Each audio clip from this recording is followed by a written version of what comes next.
نبی پاک علیہ السلام نے یہ سمجھایا ہے کہ اپنی زندگی میں طے کر لو کہ ہوگا وہ جو اللہ چاہے، ہوگا وہ جو رب چاہے۔ ہم نا بہت زیادہ پریشان۔ مجھے ایک بات بتائیں آپ، اتنے سارے لوگوں کو آج کل کالا جادو ہے، اتنے سارے لوگوں سے فلانا چلتا ہے، اتنے سارے لوگ ہیں جن سے محلے والے اثر کرتے ہیں، اتنے سارے لوگ ہیں جو کہتے ہیں کہ بس رشتے دار لے گئے،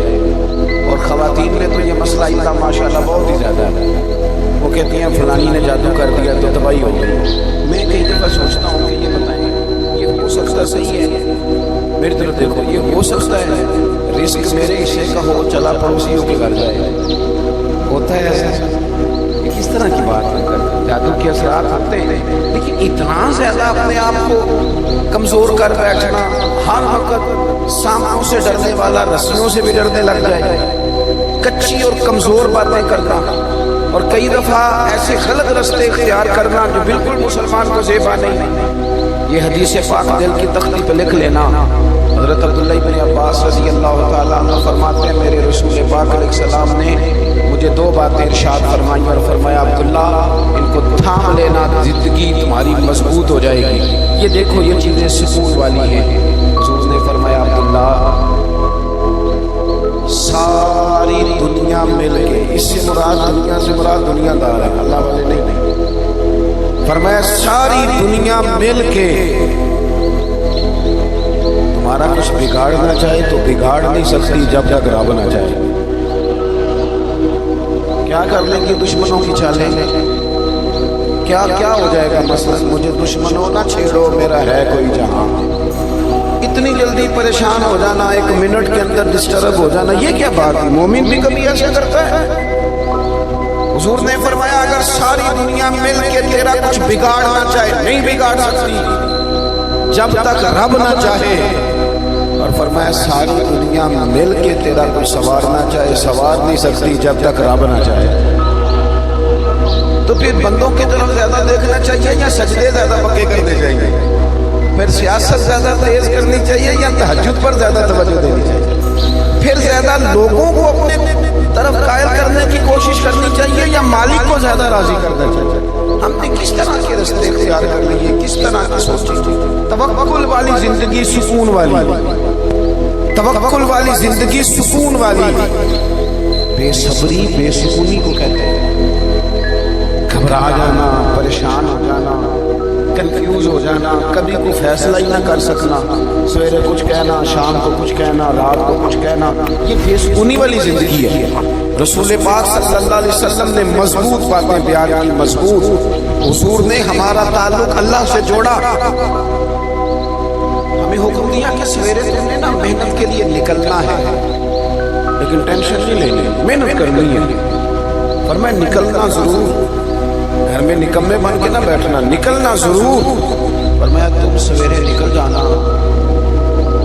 رب تمہیں اسی طرح روزی دے گا جس طرح وہ پرندوں کو عطا کر دیتا ہے۔ شارحین حدیث کہتے ہیں پرندے کو جب وہ سویرے نکلتا ہے تو اس نے کون سی فیکٹری میں جانا ہوتا ہے اسے پتا ہوتا ہے، کس دفتر میں بیٹھنا پتا ہوتا ہے، وہ نکلتا ہے نا رب پہ بھروسہ کر کے، نہ فیکٹری کا پتہ، نہ کاروبار کا پتہ، نہ دفتر کا پتہ، نہ ملازمت کا پتہ، نکلا تو ہے نا، اٹھ باندھ کمر کیوں ڈرتا ہے؟ پھر دیکھو خدا کیا کرتا ہے۔ اقبال اپنے بیٹے سے کہنے لگے دیار عشق میں اپنا مقام پیدا کر،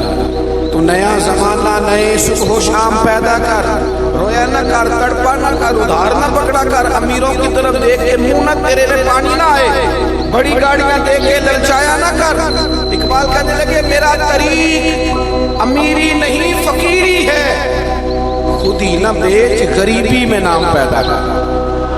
خود ہی نہ بیچ غریبی میں نام پیدا کر۔ اپنی زندگی اللہ سے جوڑے اور رب کا نام لے کے آپ میدانوں میں نکلے۔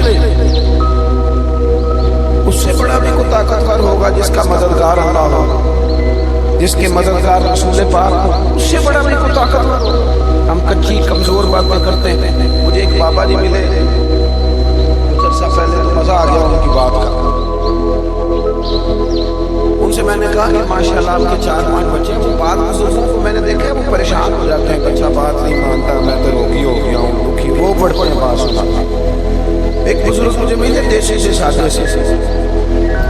میں کہا بابا جی خیر ہے بال بچے کی سناؤ کچھ تابے داری کرتے ہیں میرے علاقے کے تھے پرانے جاننے والے اور موٹی سی بات کی کہنے لگے پترا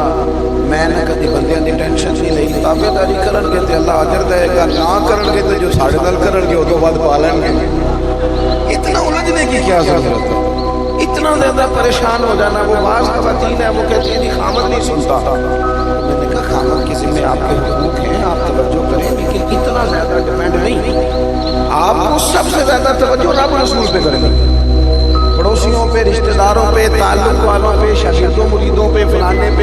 پہ نہ بھروسہ اللہ رسول کی ساتھ یہ چیز آپ کو سکون دے گی دوسری بات آپ حضرات کی خدمت میں عرض کرنی ہے نا امیدی بے سکونی پیدا کریں نا امیدی اور جن لوگوں کا رب کی رحمت پر پورا بھروسہ ہوگا وہ بے سکون نہیں قرآن مجید میں آئے تھے نا اللہ ذکر اللہ تطمئن القلوب خبردار ہو جاؤ اللہ کی یاد میں دلوں کا سکون حضرت سرور فاضل رحمۃ اللہ علیہ صاحب تفسیر خزائن العرفان فرماتے ہیں اس کا معنی کیا ہے فرماتے ہیں اس کا معنی یہ ہے کہ ہر وقت اپنے رب کی رحمت کی یاد میں ہر وقت یہ کچی باتیں کرنا اور کہنا جناب اتنا عرصہ ہو گیا کام ہی نہیں چلتا یہ چیز آپ کو ڈسٹرب کرے گی آپ پریشان ہو جائیں گے اور میں حضرت صاحب جس کام کو ہاتھ لگاتا ہوں پیچھے ہی جاتا ہوں تو یہ چیز آپ کو کمزور کر دے گی بے چین کر دے گی آپ یہ کہیں کہ میں محنت کرتا رہوں گا انشاءاللہ میرا رب مجھے کامیابیاں عطا فرمائے ہر وقت اگر کمزور باتیں ایک بندہ بیمار ہے وہ ہمارے یہاں کچھ لوگ بیمارداری بھی کرنے جاتے ہیں تو وہ ذرا ڈبل بیمار کر آتے ہیں ایک تو وہ جاتے ہی سب سے پہلے کہتے ہو تسی تو بڑے کمزور ہو چلے وہ بیچارہ پہلے بیمار تھا اور حالات خراب کرو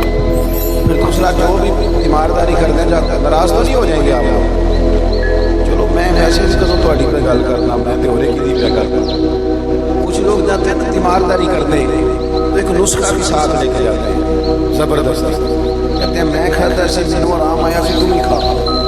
اور کچھ تو بنا کے لے آتے ہیں اور کئی تو ایسے ہوتے کہتے ہیں لاؤ پانی کا گلاس ایک خوراک کھاؤ میرے سامنے